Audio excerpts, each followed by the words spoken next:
The state of Vermont doesn't have an ocean. It doesn't have a Disney World.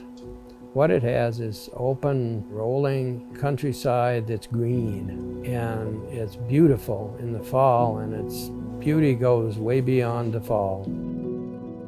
We have a kind of a short and sweet growing season up in this region, but give us 200 years, we can grow a damn good maple tree, and that is one. My father was a dairy farmer, and he did not like milking cows. The story goes, he sat my mother down one night and said, "Dot, decided to sell them critters at an auction and try my hand at milking people." And he got a little bit famous for that.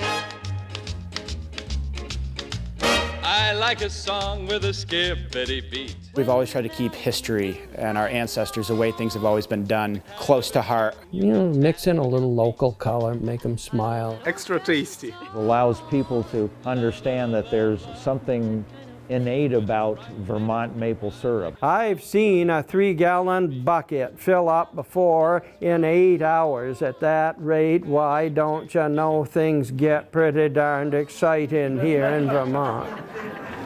I love to tell people about maple sugaring. We're not huge sugar makers, but we're tapping about 5,000 trees. I think we're one of the pioneers in showing the rest of the world how Vermont maple syrup is produced. We're making candy, maple sugar cakes, maple cream, maple butter, maple kettle corn, creamies. I would eat a maple creamy every day. People get addicted to these things. I'm not 320 pounds for nothing. And the traditional sugar on snow. Don't forget to eat the pickle, that's an important part of the tradition. The whole world is waiting for a musical treat with a skip, skip, skippity beat. Nowadays we use a rather modern little gasoline-powered gadget. Sugaring has evolved unbelievably. It's only done in a period of 5 or 6 weeks. And it's a tough time of year. There's horror stories that abound of equipment failures and frozen water and frozen sap and frozen hands. It's a lot of nitty-gritty. That's what it takes. Some of them think that stuff you buy in the supermarket is maple syrup. And I'm really glad to tell them, no, it ain't. The sticker shock of a gallon of syrup is understandable after they learn. It's just these farm families doing it. You see what can happen to an old fool in mud season.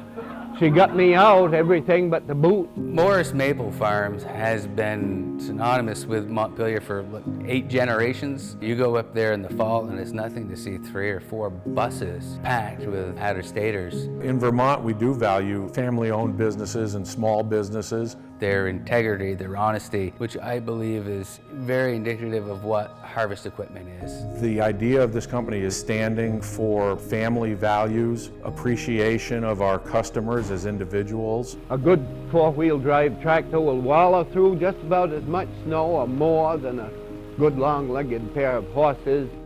They've always typically been orange customers. We had an opportunity to show him this little tractor, and yes, he was hesitant and didn't quite believe that this little tractor could do what we told him it would do. I said, a bucket loader on a tractor that small is not going to be worth anything. And we use that bucket loader every day. I think it's got a 700-pound lift capacity, so we could almost put 2 barrels of syrup in the loader. After 18 years, I've sold every color that you can imagine. And John Deere is by far the most conservative on paper, but when you actually go to work the product, that's where you'll see the machine will far exceed your expectations. And we do all kinds of manure handling with that tractor, gravel handling, back dragging. We got a lot of equipment to maintain. This one's easily truckable, trailerable. We don't even need to be here. They'll come pick the thing up, put it on a flatbed, and there's a reason you see so many John Deere tractors on these old hill farms that are 50 years old if they're well taken care of. It's written in stone that you get a John Deere, you got a good rig. That's my son firing up the arch. He does the bulk of the work around here, and you see I do a lot of talking these days. I've always been able to enjoy it. I must admit, when equipment problems occur, it bites into the enjoyment some. Jazz means everything to me. My father was in the 40th Army Band. He's been playing in bands my whole life, and that was something that took him off the farm. To go get in his car, have a nice drive, and play his horn for a couple hours and not think about this place at all, and that's what he needed to recharge. I still play some. He got my brother and I into music.